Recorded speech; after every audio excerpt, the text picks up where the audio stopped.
First up today on AGetc, we get an update on the feed industry from Leah Wilkinson, Vice President of Public Policy and Education for the American Feed Industry Association. Then Marsha Boswell recaps the recent Women Managing the Farm Conference. Then we are joined by Kansas Soybean Commission partner, Kansas Foundation for Agriculture in the Classroom. Next, we'll hear about grocery store trends from our neighbors to the north, and we'll end with a special Cattleman's Corner with Barrett Simon and Cody Runft.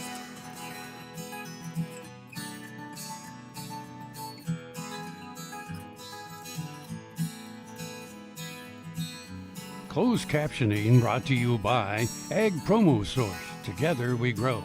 Learn more at agpromosource.com. This segment brought to you by Kansas Regenerative Medicine.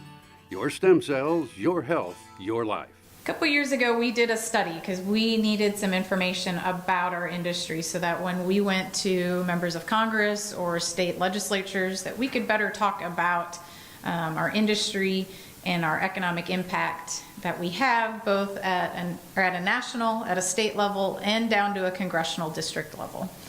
And so part of that study came back and showed us the distribution of our feed mills in the United States.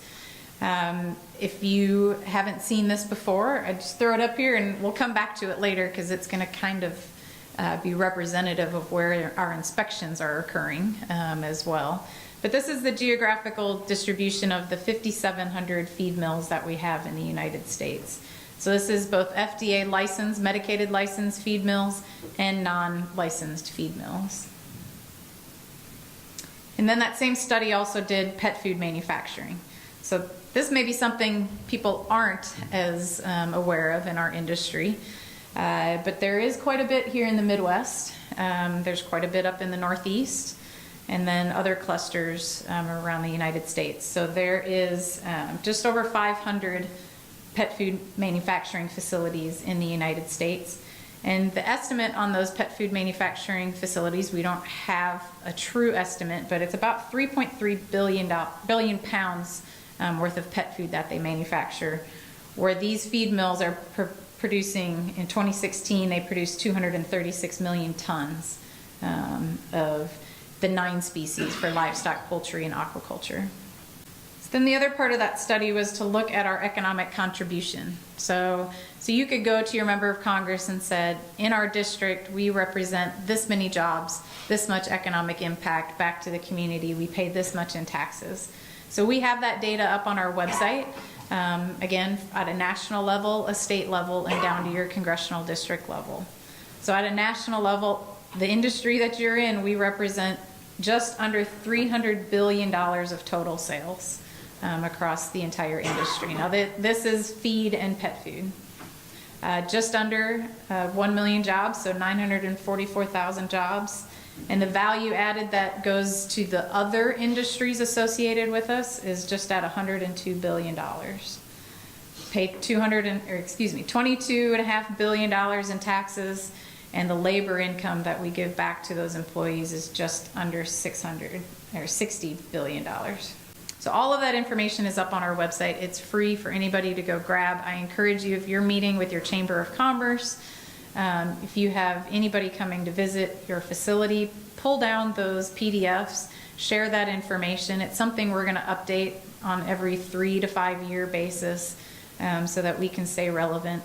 And we're using it every day when we go meet with members of Congress. And when our fly-in occurs, our board members are going to use those information to open up that conversation and really show the impact and why they should care about the feed industry. Sure Crop Fertilizers was started by my father, Don Sherman, and my mother, Shirley Sherman. Family business that started in the 80s. We predominantly focus on plant nutrients and what we can do to give growers better responses with the fertilizer dollars that they do, and what we can do to make those things work better for the grower. We're based out of Seneca, Kansas. We work with growers in their soil analysis to figure out what they need, and then we can put those in a blend that gives them the best results, and so that we can deliver that direct to their farm so that they have those nutrients where they need them, when they need them, and so that they can apply them in a manner that's very efficient to them and works well on their planting systems and what they're doing. Sure Crop Fertilizers has been around for a long time. We always say we're big enough to take care of everything you need, but we're small enough to do it quickly. You can get a hold of us at 1-800-635-4743. Our website is surecropfertilizers.com. And you can always email me at corey@surecropfertilizers.com. And with any questions you have, we'll be glad to answer it and work with you. The new Better Horses Network is worldwide, presented by Lucas Oil, featuring worldwide radio and TV with iconic hosts like Al Dunning, Sharon Camarillo, Ernie Rodina, Lindy Birch, and Craig Cameron.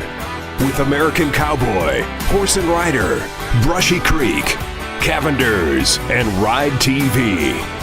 Worldwide radio and TV, the all-new Better Horses Network.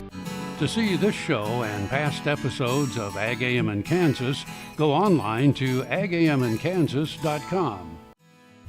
This segment brought to you by Kansas Wheat. Learn more at rediscoverwheat.org. I'm Marsha Boswell. I am the co-chair of the Women Managing the Farm Conference 2019. And we are closing out the conference. We've had a couple of keynoters that kicked it off, talking about the food we eat, how we make the choices that we do, and how we can talk with consumers. We also had a great session on estate planning, and we're going to hear from Michael Taylor on navigating negotiations. And then Amanda Friend will talk about value-added product and a little bit about her farming operation in Connecticut. So that'll be a little bit different perspective than we have here in Kansas. We also have a number of breakout sessions. So women who attend the conference can choose their own kind of path through the conference and the different breakout sessions that they would like to attend. And so we actually have a great turnout again this year, about 250 participants here and a number of great sponsors that make this event possible, including the Kansas FSA office, the Kansas Soybean Commission, and Farm Credit Associations of Kansas that are our platinum sponsors for this event. So we really appreciate their support. One of the things that we do with this conference is we put together a planning committee it includes women from all aspects of the agriculture industry, and we talk with women who are involved in their farms and on their operations and try to get their feedback as to what's the most important topics that they'd like to learn more about and have a professional development opportunity to learn more about those items.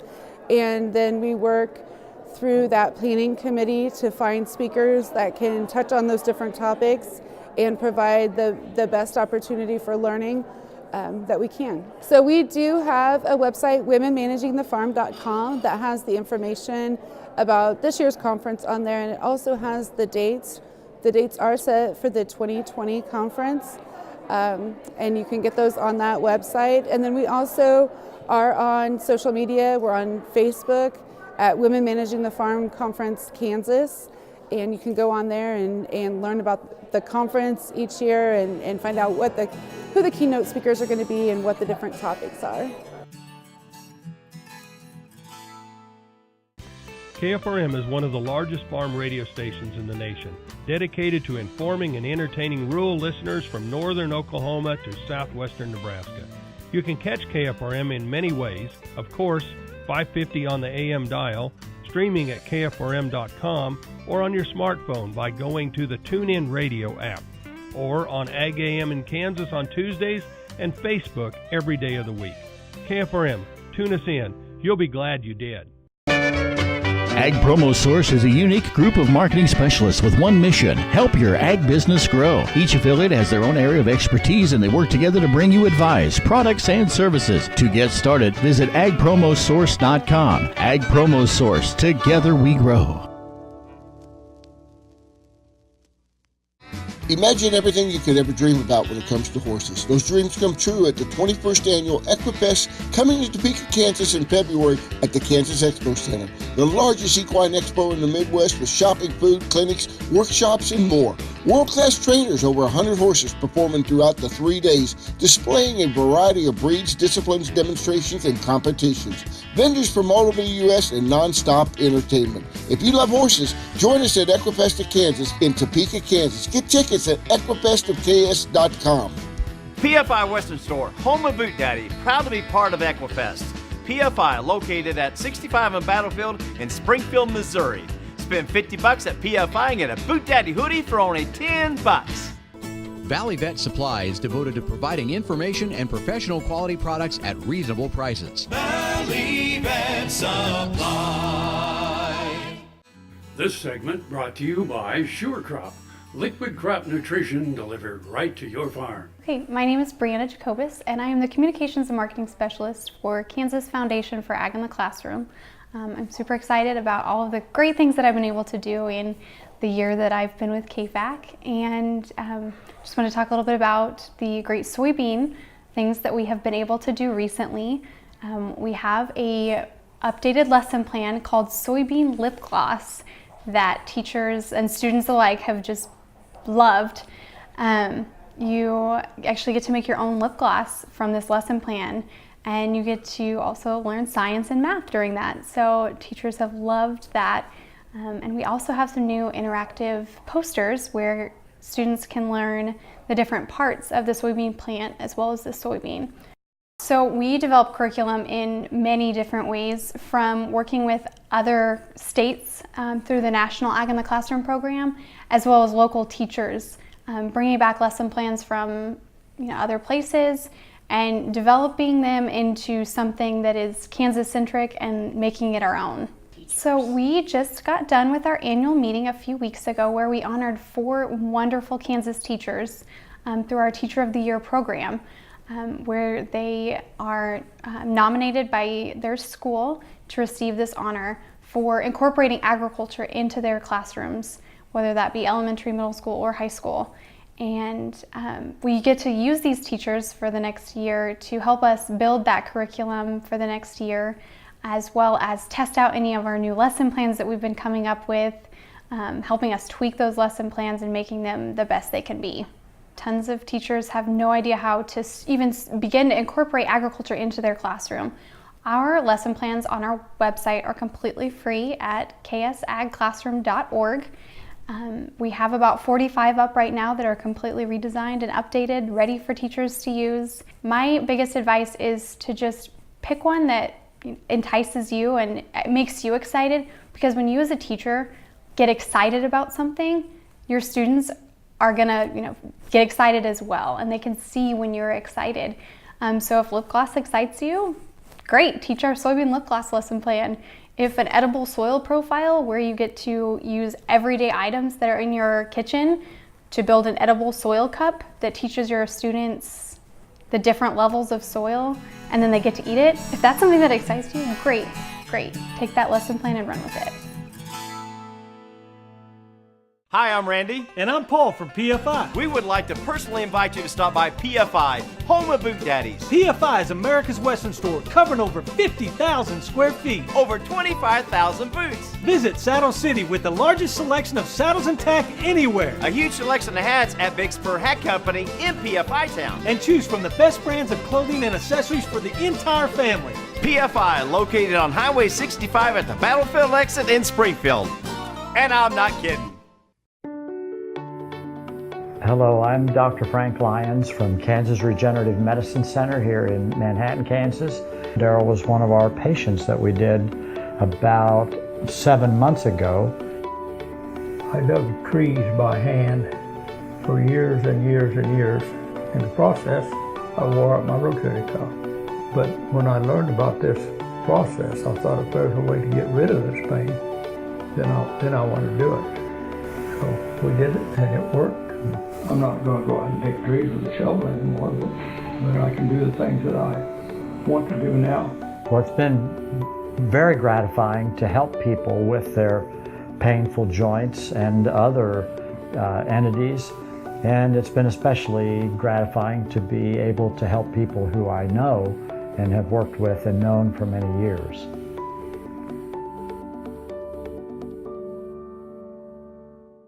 This segment brought to you by Kansas Corn. Learn more at kscorn.com.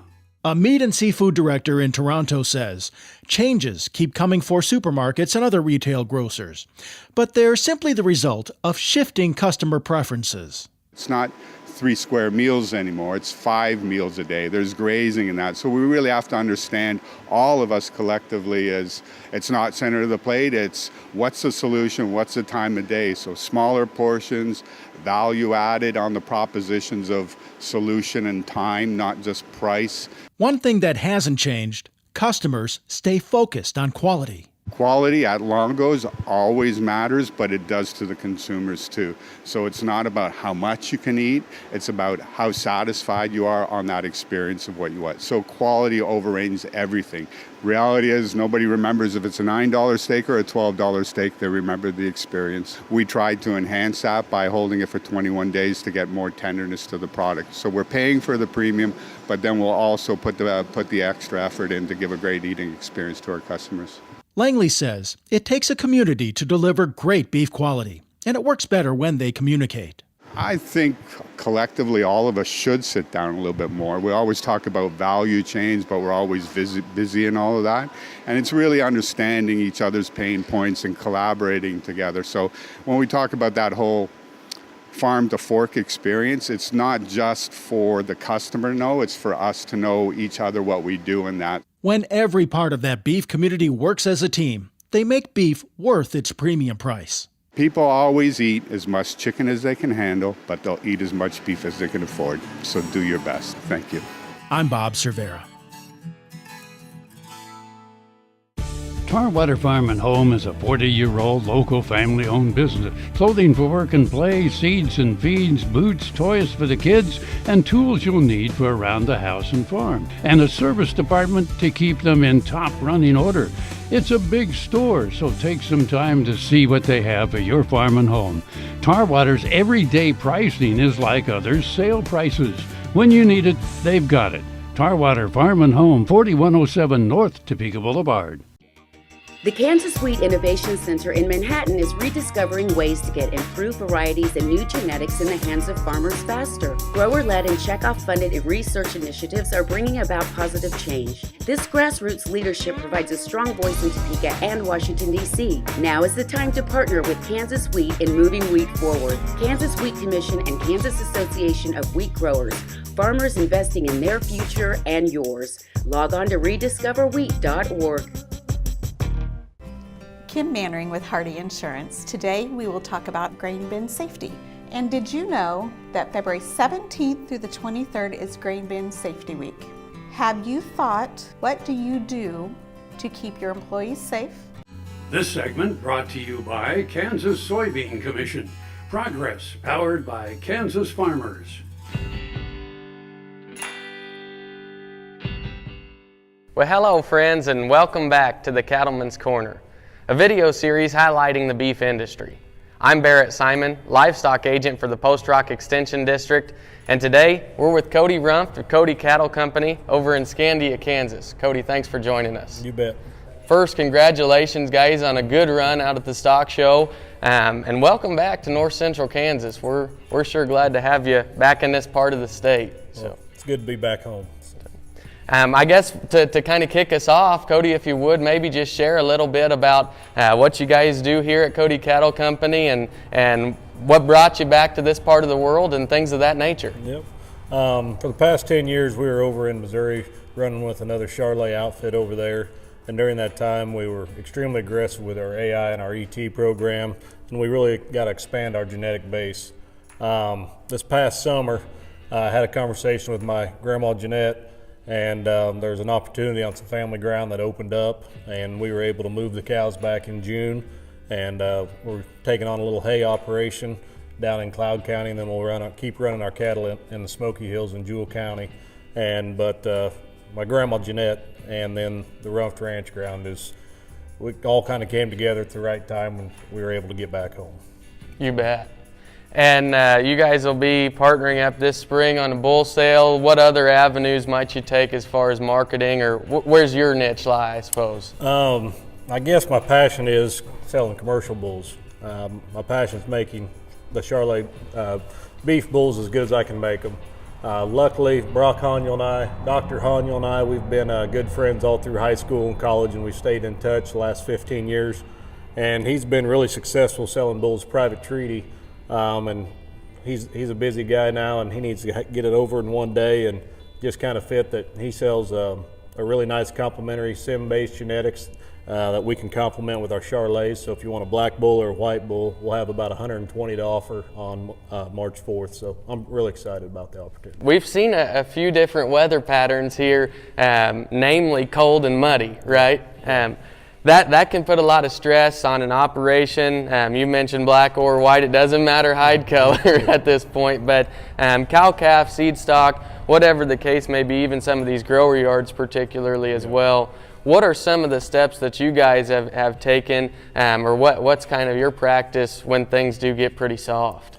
When things get soft, we were fortunate enough we put up a lot of straw this summer, and we've been bedding the bulls extremely heavy. On the cow side of things, I mean, just keeping the lot scraped out and getting windbreaks up so that way if they do calve, and I'm not right there, the calf has a chance of survival. But it's been challenging. I asked my dad, just last week, I said, I don't remember having to be this tough when I was here in Kansas 10 years ago, and he says this has been a pretty unique winter that we're facing between the moisture and the extreme colds that we've had here recently. We'll be back after a short break here on the Cattleman's Corner. So we were down at your place there, and I noticed there you had some early pairs out back on stalks, that sort of thing. To kind of piggyback off that, A, I guess describe your calving scenario, and B, through that, whether you calve on stalks or in a lot one, how has the weather impacted your feed program? Have you had to bite the bullet and feed a little bit more with some of that than usual, or? Yeah, when we moved back, we thought we had the tiger by the tail. I mean, we planted a lot of cover crops, and we were thinking we're going to have plenty of hay, and then we got an October 14th freeze, and it killed 200 acres of millet, and we kind of started scratching, are we going to have enough feed? Luckily, I think we will, but we've had stocks, and we've had some rye that we've grazed, and I think we're going to be kind of fortunate. But for calving, I mean, if it's a nice day, the cows, they're going to do it on their own out in the stock field. When the extreme cold, they're going to do it in a 12 by 12 bedded pen in the barn with a heater on. So sure enough. More widespread now than probably 5-10 years ago. We are helping ourselves eliminate some of those calving issues, and I think from the top down, that's been a really important shift in the beef industry. When things maybe go south, and it's bound to happen anywhere, maybe it's on a first calf heifer, maybe it's on a little bit older cow that for whatever reason it didn't work out. Maybe describe your plan of action, how long you're waiting. You mentioned in tough weather you're going to bring them in anyway, so they'll be close quartered. But talk about, where your guys' mindset lies in terms of, hey, we need to go help that female, or, we've seen that cow do it before, and we know she can make it happen. Yeah.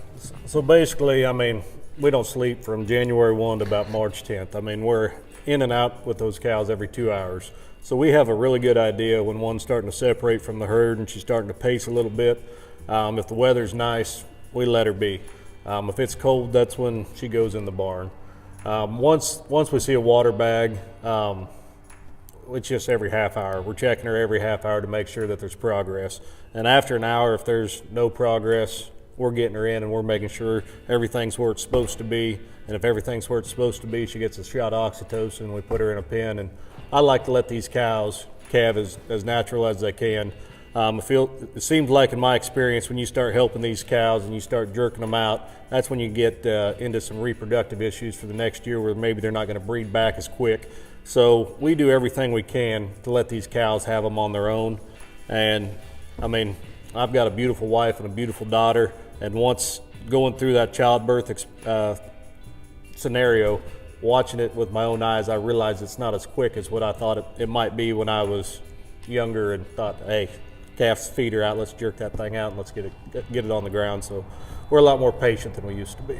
Well, Cody, I've sure enjoyed our conversation here. I think our viewers hopefully have as well. You've had an opportunity and taken time out of your busy schedule to join us on the Cattleman's Corner, so I do appreciate that. As I mentioned, we're sure glad to have you back in the territory, and looking forward to what we can see from Cody Cattle Company in the near future. So, thank you.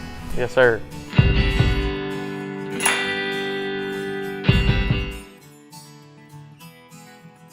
Closed captioning brought to you by Ag Promo Source. Together we grow. Learn more at agpromosource.com.